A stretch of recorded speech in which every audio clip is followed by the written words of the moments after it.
Assalamualaikum warahmatullahi wabarakatuh. Hello bright people, jumpa lagi dengan saya Dimas P. Muharam. Yap, yang ditunggu-tunggu akhirnya masa rekrutmen untuk calon pegawai negeri sipil atau sekarang sebut itu calon aparatur sipil negara tahun 2023 hampir dibuka. Kenapa hampir? Ya, karena tadinya sudah akan dibuka tetapi ditunda. Tapi nih ya, tapi nggak perlu khawatir karena meskipun ini bisa dikatakan kabar yang sedikit kurang baik, tetapi ada kabar baiknya juga dari penundaan ini. Nah, mau tahu apa? Nah, lanjut nonton video sampai habis ya.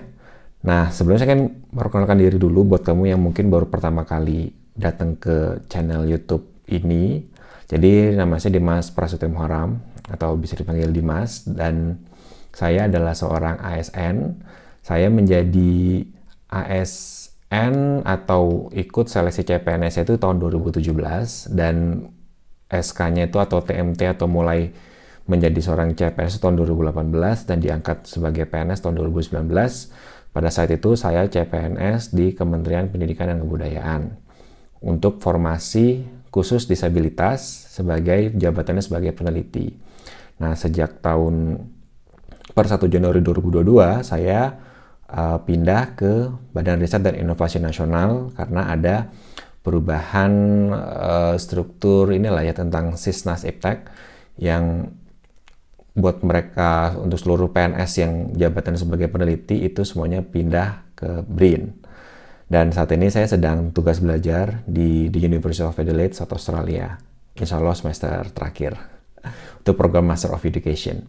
Nah, saya mau berbagi nih dalam video-video ini di channel ASN Sharing mengenai tips-tips, lalu juga nanti mungkin akan ada dialog dengan teman-teman saya ASN yang lainnya, terkhusus ASN yang dengan disabilitas, mengenai pengalaman kerja, mengikuti tes dan lain-lainnya. Jadi buat kamu yang memang sedang ikhtiar nih, baik untuk mengikuti seleksi ASN di tahun ini, jadi jangan sampai kelewatan untuk klik tombol subscribe-nya. Jadi kalau ada video baru, kamu akan dapat notifikasinya. Tapi harus klik tombol loncengnya ya.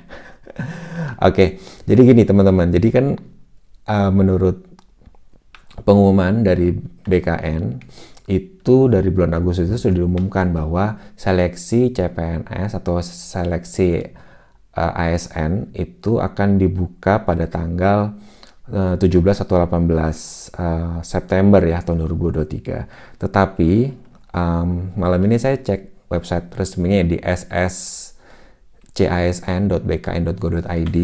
Jadi ada ini nih, ada surat edaran baru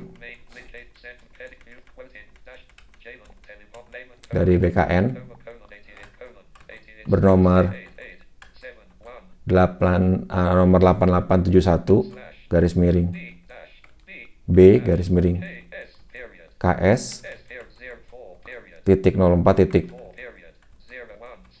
01 garis miring SD garis miring K garis miring 2003. Nah, jadi surat edaran ini mengumumkan bahwa ada penundaan untuk pembukaan jadwal CPNS. Nah, ini memang kabar yang agak kurang sedikit baik ya. Jadi di sini dikabarkan bahwa pengumumannya akan beritanya itu akan dimulai pada tanggal 19 September. Jadi mundur ya beberapa hari lah, nggak jauh. Dan untuk mulai registrasinya itu dimulai pada tanggal 20 September. Jadi hari hari Rabu ya. Nah, tetapi ada kabar baiknya nih khususnya buat teman-teman yang penyandang disabilitas yang nanti akan melamar formasi khusus disabilitas ya. Jadi ada dua alasan sebetulnya yang menyebabkan penundaan ini, dan salah satunya adalah nih ya. Nih di poin nomor 2 nih. Instansi pusat dan daerah sampai saat ini masih melakukan proses verifikasi dan validasi verbal ya. Formasi sesuai dengan ketentuan yaitu minimal 2% untuk pelamar disabilitas dari keseluruhan jumlah penetapan kebutuhan yang diterima dan pembagian komposisi bla bla bla nih ya. Nah, tapi sini ada keterangan dari teman-teman ya bahwa sedang verifikasi untuk minimal 2% dari jumlah kebutuhan yang ditetapkan.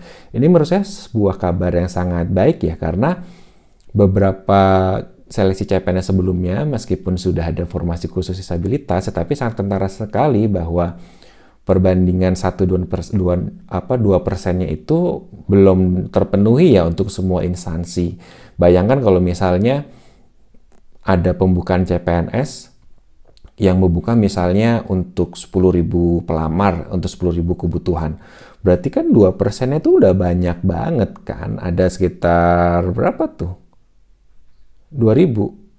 Sebentar, 10.200 gitu kan. 200 itu kan banyak banget, 2% dari 10.000 aja tuh udah 200, dan itu sangat banyak sekali menurut saya untuk membuka peluang teman-teman disabilitas yang memenuhi kualifikasi, ada memenuhi syarat latar belakang pendidikannya dan kualifikasi lainnya untuk menjadi seorang PNS gitu loh.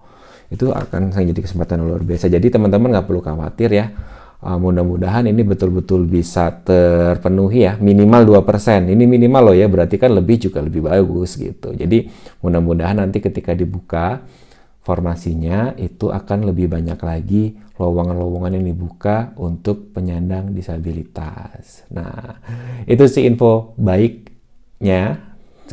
Sebelumnya ada kabar yang kurang baik, tetapi ya kayak semacam blessing in disguise lah ya. Jadi teman-teman nggak perlu khawatir. Jadi persiapkan aja diri sebaik mungkin, dan kalau misalnya kamu nih ada pertanyaan atau hal-hal yang mungkin masih bingung atau mungkin masih takut-takut untuk melamar CPNS tahun ini, silakan tulis aja di kolom komentar. Nanti kalau bisa saya jawab dalam langsung komentar juga, reply. Tapi kalau enggak, mungkin akan saya bukan video juga, atau mungkin saya cari teman-teman saya lain nih buat sharing di channel Dimas P. Muharam ini. Pokoknya pastikan untuk kamu subscribe, klik like, dan sebarkan video ini ke sebanyak mungkin orang agar makin banyak yang tercerahkan secara sinar mentari. Oke, good luck buat teman-teman semua. Dimas signing out and see ya.